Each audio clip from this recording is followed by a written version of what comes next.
Vous avez la caméra pour attention.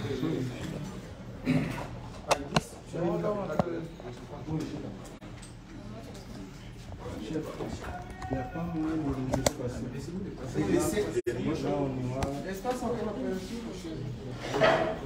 non, non. Laisse. C'est bon. C'est bon.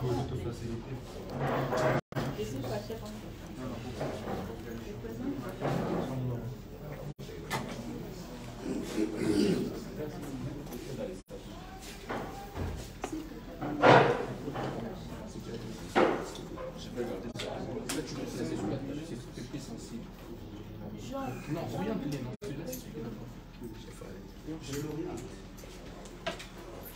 Je ne vends pas l'outil là. C'est pas attaché. Ok, c'est pas attaché.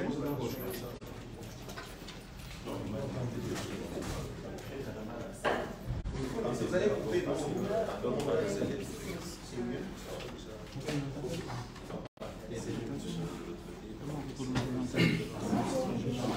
C'est bon. L'autre, je vais partir. Je vais le déplacer, je démontre qu'on allume notre micro pour le donner aux gens quand ils vont poser des questions. Le micro de notre micro. Quel micro?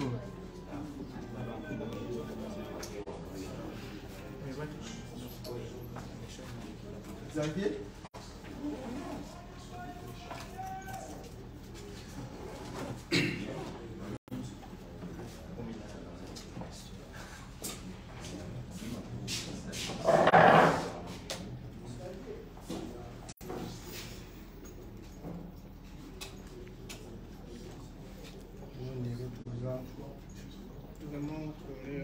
Non, ça va trop bien. Bien. Fais tout ça.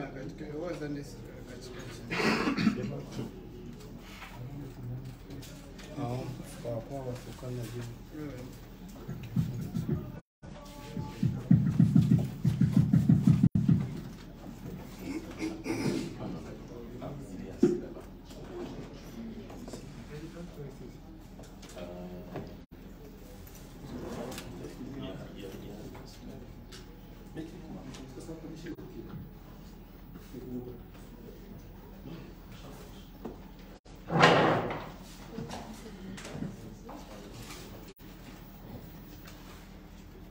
Chef,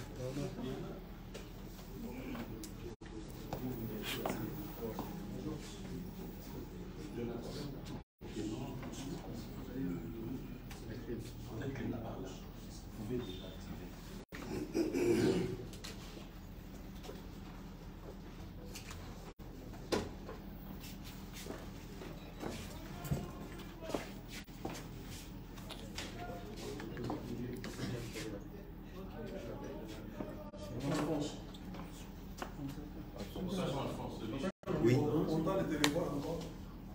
Pardon? Merci, révérend. Oui, oui. Oui, oui. Et ça passe, ça va aller jusqu'à dimanche. C'est une place le soir.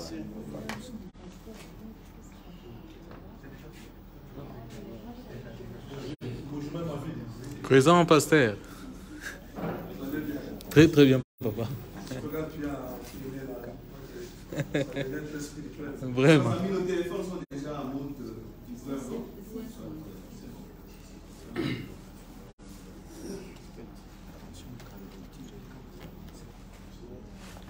Ça vient d'où? Il fallait prendre un enregistrement.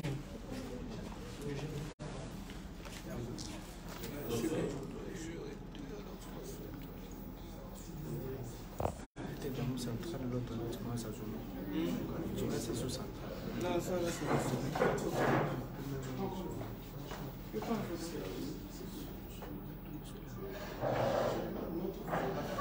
Je suis là.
On peut le poser ici.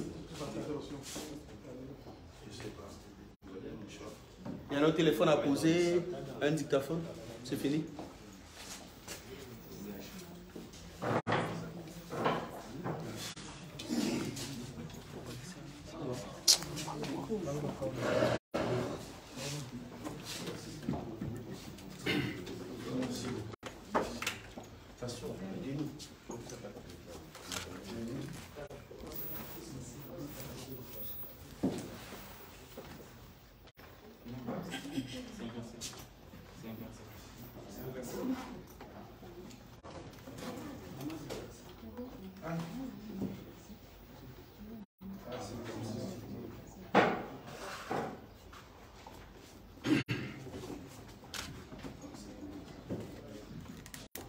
Alors, les chers amis de la presse, merci d'être là, bonjour. Bonjour. Dorénavant, acceptez les excuses, parce que vous êtes là depuis longtemps, il y a eu un décalage et tout, mais vous êtes quand même restés. Alors, on ne va pas prendre beaucoup de temps, le pasteur vient d'arriver, quelques consignes pour notre point de presse. Vous savez, le cadre dans lequel on se réunit, c'est la grande convention audio de chez nous. Alors, j'aimerais vous demander deux choses. La première des choses, c'est que toutes les questions que nous allons poser à Pasteur Moïse ce soir doivent converger avec la convention. Sa venue en Bujimaï pour cette convention. Si vous avez besoin d'autre chose, il faudrait chercher les services de Pasteur Moïse pour peut-être avoir une émission avec lui après. La deuxième des choses, chaque organe de presse aura maximum 2 questions. On est nombreux, 2 questions maximum, et puis toutes les questions cadrent avec la convention. Alors je vais avant tout accorder la parole à Pasteur Moïse pour placer un annonce. Ensuite, la parole va vous revenir. Pasteur Moïse, bonsoir, bienvenue. Bonsoir, frère. Alors vous êtes devant la presse de Bujimaï qui vient de pouvoir débarquer. Vous avez un mot à dire à la presse, à toute la population de Bujimaï qui vous suit en ce moment. Bon, je remarque que je suis d'abord très heureux d'être face à la presse de Bujimaï et j'espère passer un bon moment ici avec la presse dans cette conférence de presse. Je remarque que la majorité, c'est la jeunesse. J'ai toujours été heureux de rencontrer la jeunesse lorsque j'arrive dans un pays et surtout la jeunesse kassaïenne. J'espère avoir un bon moment d'entretien avec les représentants de la jeunesse et de la presse qui sont en face de moi. Je suis très heureux et merci pour le bon travail que vous faites ici à Bujimaï, ce travail admirable. J'étais là il y a quelques années et ce que je vois aujourd'hui au niveau de la presse, je sens qu'il y a une très grande évolution. Donc je bénis Dieu et je suis impatient de découvrir toutes les qualités de magnification qui vont pleuvoir ici. Merci. Merci pasteur. Alors le pasteur était impatient de rencontrer vos magnifiques questions. Je vais vous redonner la parole, maximum 2 questions qui se lancent. On va prendre la première question, elle vient de Papa Jean-Alphonse. Vous vous présentez, vous dites l'organe de presse pour lequel vous êtes là et puis vous posez vos questions. Merci de m'accorder la parole. D'abord, bienvenue au révérend pasteur Moïse Mbillié. Pour moi, c'est la première fois que je le vois et je suis en tout cas très ravi de parler en face de lui. Révérend pasteur, vous êtes une étoile montante, sinon une grande étoile dans le cadre de l'évangélisation. Bon, vous êtes d'un côté un grand chanteur chrétien et de l'autre un grand pasteur. Je ne sais pas comment vous allez repartir vos tâches ici à la conférence audio de chez nous. Allez-vous privilégier la chanson ou plutôt la prédication? Merci. Je réponds directement. Ouais, c'est ce que je voulais vous demander. Vous préférez prendre des questions? On prend 3-4 questions et je réponds. Voilà, Top Congo FM avait demandé. Oui. Révérend, c'est Jires Mounemba, Top Congo FM, station de Bujimaï. Que représente pour vous le fait de vous retrouver ici à Mbuji-Mayi et surtout dans cette campagne d'évangélisation organisée par la communauté évangélique Hébron? Et la deuxième question, c'est qu'est-ce que vous personnellement, vous comprenez par ce thème « Ô Dieu de chez nous ». Merci. Alors ça fait 3 questions déjà. Très bien, merci beaucoup. Et premièrement, oui, c'est vrai que j'ai plusieurs casquettes. Et chaque fois que je me présente à un endroit, il y a une casquette qui domine sur l'autre. Et pour Mbuji-Mayi, je suis ici comme prédicateur. Je ne suis pas ici dans le cadre d'un concert, je suis ici dans le cadre d'une campagne d'évangélisation. Et nous serons là que pour prêcher. Sûrement prochainement, nous reviendrons pour chanter, adorer les Seigneurs avec le peuple de Mbuji-Mayi. Mais pour le moment, dans le cadre de cette campagne, je serai là que comme prédicateur. Et aussi, je suis très heureux, ça représente pour moi une très belle opportunité de servir le Seigneur au milieu de mon peuple. Je vais le dire, je vais oser le dire. Célébrer le Seigneur et enseigner la parole au milieu de mon peuple, c'est toujours quelque chose de spécial de rentrer chez soi, se ressourcer et aussi faire bénéficier du peuple ce que le Seigneur a fait de nous. Et pour moi, c'est un grand privilège, une opportunité que je vais devoir exploiter avec beaucoup d'amour et de dévouement pour que le peuple de chez moi soit béni.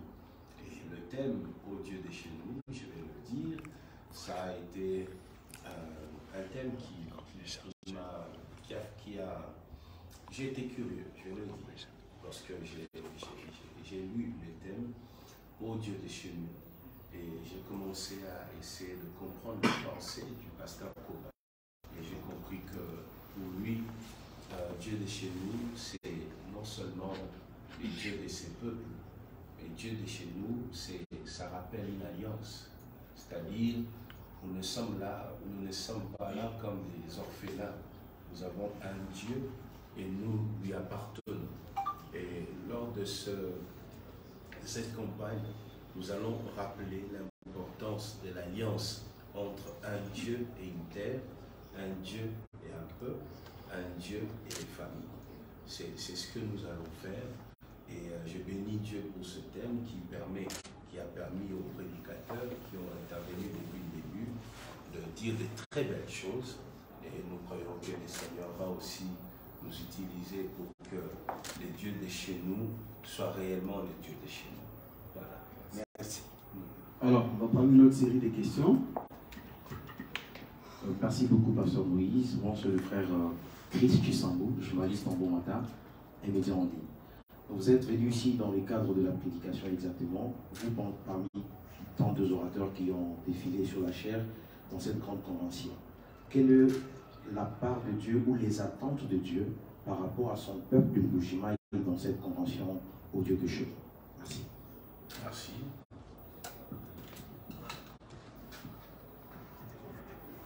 Merci beaucoup, pasteur. Moi, c'est Père Sertabedi. Je suis journaliste d'éclairant au TV. Vous venez à Mbuji-Mayi dans une grande convention organisée ici à Mbuji-Mayi, chose qui ne s'est jamais fait parce qu'on n'a jamais pensé du Dieu de chez nous. C'est cette fois-ci que le centre évangélique Hébron a pensé au Dieu de chez nous. Vous venez, j'y arrive, au moment où il y a des turbulences politiques ici en province, des déchéances et des plénières préparées pour déchoir d'autres personnes. Quel est le message particulier que vous allez donner au peuple de Mbuji-Mayi? Merci.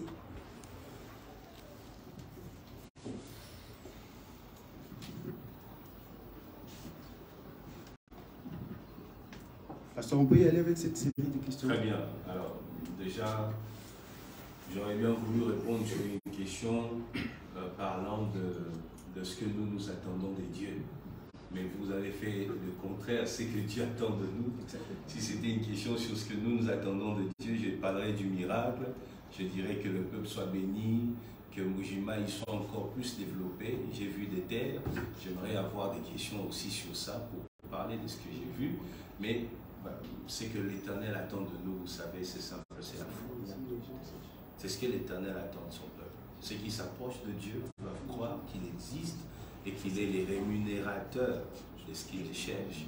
Donc Dieu attend de nous la foi. Nous demandons à tous ceux qui vont participer à ce programme d'avoir la foi, quel que soit le problème. Mujima, il a connu beaucoup de turbulences, comme vous le dites. Il y a des années où Mujima était une fierté, c'est encore une fierté. Mais vous savez, à l'époque, quand on parlait de Mujima, on voyait une puissance dans les finances, vous voyez. Et après un long moment de disette, c'est vrai que le peuple a parfois perdu espoir. Le peuple se demande, est-ce que ça va encore se relancer? Vous savez de quoi je parle quand j'ai dit ça. Mais nous étant pasteurs, nous étant serviteurs de Dieu, nous devons communiquer la foi. Parce que c'est ce qui fera que l'Éternel agisse, sauve des familles, et surtout que l'Éternel sauve cette province. Je demande au peuple de Mujima de croire. Je demande à la jeunesse de croire. Je demande aux politiques de croire. Je demande aux médecins de croire. Je demande même aux pasteurs de croire. L'Éternel va accomplir des choses que si nous avons la foi. La foi, c'est comme quelqu'un qui construit cette belle maison, comme la maison que je vois. Je suis très impressionné par vos constructions. Il y a des quartiers à Kinshasa qui ne ressemblent pas à ce que je vois ici. Je suis franchement agréablement surpris. J'ai été ici en 2015, voir ce que c'est aujourd'hui.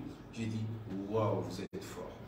Mais vous savez, en dessous de chaque maison, il y a cette partie invisible qu'on appelle fondation. C'est invisible, mais sans cela, aucun immeuble ne peut tenir. Et c'est ça la vie chrétienne. C'est comme cette fondation, c'est la foi. Il faut qu'il y ait la foi pour que l'Éternel donne un sens à la vie, pour que l'Éternel bénisse, pour que l'Éternel transforme de famille. Il faut la foi.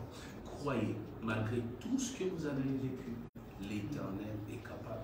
Il y a quelques années, on se moquait de la Russie, l'Union soviétique. C'était réputé, voilà, une nation de ceux qui prennent seulement l'alcool. Mais aujourd'hui, la Russie tient tête à l'OTAN. Vous voyez ça? C'est incroyable. Donc, c'est-à-dire, si un peuple croit, Dieu est capable de faire de bonnes choses. Moi, je demande au peuple kassaïen, au peuple de Mbujimayi, de croire que cette province sera bénie, que l'Église sera bénie, que la presse sera bénie et que tous les hommes d'affaires de Mbujimayi seront aussi bénis. Après, ma soeur a posé une question, si je peux avoir encore à me rafraîchir la mémoire. C'était quoi exactement? Je disais que vous venez au moment où... Oui, au moment où il y en a qui perdent leur place, il y a de mouvements dans le pays. Mais vous savez, mais vous savez, les mouvements, ça ne finira pas. Les mouvements sont des preuves que les pays fonctionnent et que la vie fonctionne. Vous voyez, il ne faut pas fuir le mouvement. Le problème, c'est ce que vous faites de ce mouvement. Vous voyez, qu'est-ce que vous faites de ce mouvement? Qu'est-ce que ce mouvement apporte? Et puis, vous savez, je pense que nous sommes là, oui, pour bénir, oui, pour parler, mais vous savez, le salut du peuple kassaïen ne viendra pas de Kinshasa. Ça viendra de vous, là. Ça viendra de la jeunesse, ça viendra de pasteurs d'ici, ça viendra de militaires d'ici. Et j'insiste sur la jeunesse parce que je suis un pasteur jeune aussi. Vous voyez? Donc moi je viens avec la prédication, mais la stabilité sur le plan politique, économique, tout ce que vous voulez, viendra du peuple d'ici. Vous voyez? Moi je n'ai pas peur du mouvement, moi j'aime le mouvement, mais à condition que le mouvement nous fasse évoluer. Si le mouvement, c'est pour créer des pillages comme à Kinshasa en 93 et que nous puissions répartir à zéro, alors je suis contre ce mouvement. Mais si ce mouvement nous pousse à réfléchir, à voir ce qu'il faut pour que nous puissions nous améliorer et faire de grandes choses, emmener notre province encore plus haut, moi j'encourage ce mouvement. Et d'ailleurs, il faut qu'il y ait des gens qui tombent et d'autres qui montent. Vous voyez, ça montre que l'appareil est en train de fonctionner. Ce n'est que normal. Et puis ça rappelle à tout le monde qu'il faut bien faire son travail. Vous voyez, et moi je bénis Dieu pour ça. Vous êtes un peuple courageux et je suis heureux d'être de ce peuple. Voilà. Oui, merci. Une fois de plus, je reviens à vous, révérend pasteur. Je pense que vous êtes responsable d'une grande communauté religieuse à Kinshasa, une grande église. En dehors de notre église, ici sur place, le centre évangélique Hébron, je ne sais pas si vous allez penser à créer une paroisse, ou vous l'avez déjà ici à Mbuji-Mayi, qui serait une succursale de votre église qui est à Kinshasa. Je sais bien que c'est un peu un petit dérapage en dehors de haut Dieu de chez nous. Oh, il n'y a pas de dérapage ici. Non mais vous savez, la cité Bethel, vous connaissez bien la cité Bethel. Oui. Et la cité Bethel a commencé dans le Kassai. Il y a eu de grands serviteurs de Dieu qui ont évolué ici. Je citerai Daniel Kalou, par exemple. Vous voyez? De raison, moi. Voilà, la cité Bethel existe jusqu'aujourd'hui. Ici à Mbuji-Mayi, nous avons plusieurs églises ici. Et dans le Kassai, nous avons plus de 200 églises. S'il faut entrer jusque vers nos frères Batété, s'il faut aller à Cana, partout, nous avons plusieurs églises. Chikapa, nous avons des églises partout, aller jusque Bandundu, on ne peut même pas compter. Donc les églises sont là, pas besoin de créer d'autres églises. Et nous reviendrons de temps en temps ici pour encourager nos bien-aimés de la cité Bethel aussi. Et cette semaine, ils seront aussi avec nous pour que nous puissions célébrer le Seigneur. Vous savez, ici, ce n'est même pas une affaire des bons. J'ai parlé avec le pasteur en route. Il m'a fait comprendre que la mobilisation qu'il a faite ne vise pas les fidèles des bons, ni les fidèles de la cité Bethel, mais toute la population. Vous voyez, et je suis là, et j'invite toute la population. Ceux des Bethel seront là, ceux des bons seront là, mais tous les autres doivent aussi être là pour que nous puissions ensemble célébrer les Seigneurs, profiter de tout ce que l'Éternel fera, écouter les enseignements qui vont sûrement changer notre manière de voir les choses et surtout de servir les Seigneurs. Voilà. Merci. Merci beaucoup de la parole. Bienvenue, révérend pasteur Moïse, Ferdinand Ngouilly de la RTOP. J'ai une question. Je crois que vous avez essayé de la répondre, mais je vais prendre... Vous n'êtes pas satisfait, vous voulez plus. Je vais dire, qu'est-ce que le thème « Ô Dieu de chez nous » vous dit, vous, dans votre peau de Moïse Mbi. Quand je dis votre peau de Moïse Mbi, je vois vos origines. Qu'est-ce que ce thème vous dit dans votre peau de Moïse Mbi? Merci beaucoup. Moi, dans ma peau de Moïse Mbi, peut-être quand vous parlez de la peau de Moïse Mbi et vous voyez un Kassaïen, peut-être c'est ça. Peut-être que je me trompe aussi. Mais moi, je ne réfléchis pas en Kassaïen. Je réfléchis en Congolais. Je réfléchis en Africain surtout. Je réfléchis en humain. Et au-delà de tout, je réfléchis en chrétien. Pour moi, Dieu de chez nous veut dire Dieu de ses enfants. Quelle que soit la race, quelle que soit la tribu. Ça veut dire Dieu des Bangala aussi. Ça veut dire Dieu des Baswahili. Ça veut dire Dieu des Kassai. Ça veut dire Dieu des Brazzaville. Ça veut dire Dieu des Zambiens, des Sud-Africains. Ça veut dire Dieu des Français. Vous voyez, je ne veux pas que nous puissions penser au Dieu de Kassaïen. Nous ne serons pas différents de ce qui dit Dieu de Noir. Si nous commençons à réfléchir comme ça, il serait bien que nous puissions nous regarder simplement comme des enfants de Dieu. Il n'y a ni grec, ni juif ici. Ce n'est pas une affaire de race, ce n'est pas une affaire des tribus. Dieu n'est pas que le Dieu de Kassaïen. Il est le Dieu de tous ceux qui les cherchent. Donc moi, Dieu de chez nous, pour moi, veut dire Dieu de ceux qui ont la foi. C'est tout. Donc s'il y a ici à Mbuji-Mayi, parce que vous savez, je suis arrivé aujourd'hui dans l'avion et mon voisin, c'était un blanc. Vous voyez, c'était un blanc. Alors, est-ce que si mon voisin blanc veut participer à cette convention à Hébron, on va lui dire, non, ça c'est pas une affaire des blancs, c'est une affaire de nous les Kassais. On ne va pas faire ça. Vous voyez? Donc si on va dans les systèmes de race et de tribus, on va limiter certaines personnes qui peuvent recevoir le miracle et aussi être des bénédictions pour l'Église. Donc je préfère que lorsque nous parlons du Dieu de chez nous, ça ne soit pas seulement un Dieu de Kassaïen.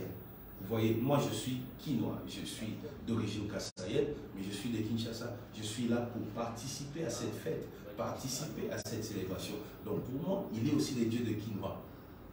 Il est aussi le Dieu des Américains. Il est le Dieu de tout le monde. Le Dieu de nous tous. Et nous sommes heureux que nous, ici au Kasaï, nous soyons un peuple qui aime le Seigneur. Le Kasaïen est réputé pour son amour pour Dieu. Pour les Mouyenga, quand ils chantent pour Dieu, ça ne s'arrête pas. C'est le peuple qui a le plus de noms de Dieu, mieux même que le juif. On va citer le nom jusqu'au demain matin. Mais notre mission, c'est que tout le peuple, partant d'ici, mais jusqu'aux extrémités de la terre, que tout le monde confesse le nom du Seigneur Jésus-Christ. Tout ce qui respire. Ce n'est pas un Dieu de Kasaïen, c'est un Dieu du monde entier. Et d'ailleurs, vous savez, j'ai parlé avec le pasteur lorsqu'il est venu me voir à Kinshasa. J'ai aimé le pasteur qui a une vision qui va au-delà du Kasaï. Quand on parle avec lui, vous sentez que pour lui, ce n'est pas seulement Hébron, c'est une église d'ici. Lui, il voit plus loin. Il voit Kinshasa, il voit l'Afrique du Sud, il voit la France. Avec lui, on a parlé de ses amis pasteurs des États-Unis. Je ne sais même pas si on a parlé du Kasaï Moyen. On n'en a pas parlé. Vous voyez, dans les dieux de chez nous, c'est les dieux de tous ceux qui ont la foi. Voilà. Merci une fois de plus, révérend. Nous voulons savoir l'expérience que vous avez déjà fait avec Dieu, que vous allez partager avec le peuple de Dieu de Mbujimai au travers le thème au Dieu de chez nous. Oh là, il faut le dire. L'expérience, et je pense que même lorsque j'en parlerai à Hébron, je pense que je ne dirai même pas les 1/5 de ce que j'ai vécu avec les Seigneurs. C'est beaucoup de choses. Je suis né dans l'église, grandi dans l'église, donc ma vie a commencé avec Dieu. Et jusqu'aujourd'hui, je suis avec Dieu. Alors, je parlerai de mon expérience, surtout je partagerai ça avec les serviteurs de Dieu pour que nous puissions évoluer ensemble. Ce sera un moment de partage d'expérience. Je ne me tiendrai pas comme un enseignant, je me tiendrai comme un frère qui partage ce qu'il a vécu avec Dieu pour que ceux qui vivront demain, la même chose, sachent quoi faire. Dans la vie, il y a toujours des prémices. C'est-à-dire ceux qui vivent en premier, c'est que les autres vivront après 10 ans, après 5 ans, après 2 ans. J'ai été sûrement une prémisse dans certaines choses. Et je serais très heureux de partager tout ça avec l'église, avec les pasteurs, avec la jeunesse, avec les mamans, les papas, tous ceux qui vivent. Voilà. Merci, chers amis de la presse. Merci, pasteur Moïse. Alors, on va peut-être prendre le dernier message et puis on va passer la parole au visionnaire, pasteur Coban. Pasteur Moïse était le dernier orateur que nous attendions et puis on a vu aussi atterrir la sœur Eunice de Kinshasa, un message que vous avez lancé en dernier. Mais d'abord, pasteur Moïse, un dernier message et puis le bishop va clôturer. Un dernier message, ce sera un remerciement à toute la presse, remerciement encore à la jeunesse du Kasaï qui se bat. J'ai vu quelques fois ici des conférences où la jeunesse était même face au chef de l'État en train de poser des questions. Vous voyez, je vous suis. Je suis très intéressé par tout ce qui se passe ici. Je suis ici très rarement, mais mes yeux sont ici parce que nous voulons voir la jeunesse du Kasaï s'est développée. Il y a un temps où la jeunesse du Kasaï a été écrasée, insultée. À Kinshasa, on les appelait Wewa parce qu'on disait ils viennent à Kin pour devenir des moutards. Et chaque fois que je rencontre ceux qui veulent être des exceptions, ceux qui veulent étudier, ceux qui veulent se démarquer, ceux qui veulent aller à l'encontre de tout ce qu'on a mis dans la tête du jeune Kasaïen, je suis émerveillé et je suis très béni par ça. Soyez encouragés par moi, votre frère, jeune comme vous, Kasaïen et fier de l'être, et soyez bénis, battez-vous. Ne devenez pas tous pasteurs. Soyez ingénieurs, soyez médecins, soyez docteurs, soyez architectes, je ne sais pas quoi. Ne devenez pas tous pasteurs. Même si vous êtes appelés pour l'évangile, étudiez, faites des études. Soyez forts, soyez puissants, croyez en l'avenir et surtout croyez en ce pays. Ce pays va se développer. Nous allons nous taper la poitrine pour ce pays. Ça va arriver. Que le monde veuille ou pas, ce pays va se développer. Et je pense que les routes que j'ai vues ici au Kasaï sont des signaux qui prouvent que quelque chose va se passer. D'ailleurs, je vais corriger mon langage. Quelque chose se passe déjà. Merci, pasteur. Alors, pasteur Sylvain, vous êtes là, vous avez accompagné le pasteur depuis le début de la convention. Un mot. Je pense que je vais ajouter quelque chose. Je sais que le pasteur Moïse, c'est encourager la jeunesse kassaïenne et encourager aussi les bishops pour cette convention qui a réuni toutes les grâces, et aussi appeler les peuples kassaïens, appeler les enfants de Dieu à pouvoir venir participer à partir de demain soir, tout ça avec le pasteur. Il commence, nous avons cette soif-là de venir un peu écouter le pasteur. Je pense que c'est ce que je pouvais ajouter aussi. Bishop, un mot au peuple de Dieu. En tout cas, nous sommes en train de contempler la fidélité de Dieu par rapport à cette grande vision qu'il a déposée dans notre cœur. Nous disons sincèrement merci parce qu'il a permis déjà aujourd'hui, comme vous pouvez remarquer, que nos invités sont déjà là, les révérends pasteur Moïse, la sœur Eunice et toute nos délégations. Là, c'est une preuve pour encore une fois conscientiser toute la ville de Mbuji-Mayi que ce n'est plus vraiment un rêve. S'il y a des gens qui continuent à rêver, et au Dieu de chez nous, est-ce que les orateurs viendront? Les gens me posaient beaucoup de questions. Je suis sûr que le pasteur Moïse viendrait. Voilà, il est là, déjà au milieu de nos Mbuji-Mayi. Et déjà demain, dans les après-midi, nous démarrons ensemble avec lui. Et il n'aura pas seulement les sessions avec les peuples, mais le matin, tous les hommes de Dieu, à partir de 9h30 jusqu'à 11h juste, il va partager ses expériences ensemble avec les hommes de Dieu pour ajouter un plus au sacerdoce de Mbuji-Mayi. Voilà, c'est une opportunité pour nous. Dieu nous connecte à sa grâce pour que nous puissions l'impliquer dans toutes nos réalités de Mbuji-Mayi. Et je crois que chacun a ses devoirs, a ses responsabilités. Au nom de l'amour de notre province, de notre ville, nous avons tous le devoir de venir à Hébron. Ce n'est pas une convention d'Hébron, mais c'est la convention de toute la ville de Mbuji-Mayi. Je crois que c'est une adresse pour la bénédiction que Dieu a choisie pour le moment. Et nous croyons à l'unité de Mbuji-Mayi, à l'unité des enfants de Dieu en Mbuji-Mayi. Ça sera pour nous une grande opportunité pour louer, célébrer le Seigneur et surtout écouter les instructions de Dieu. Merci. Merci. Merci, Bishop. Merci à tous. Merci.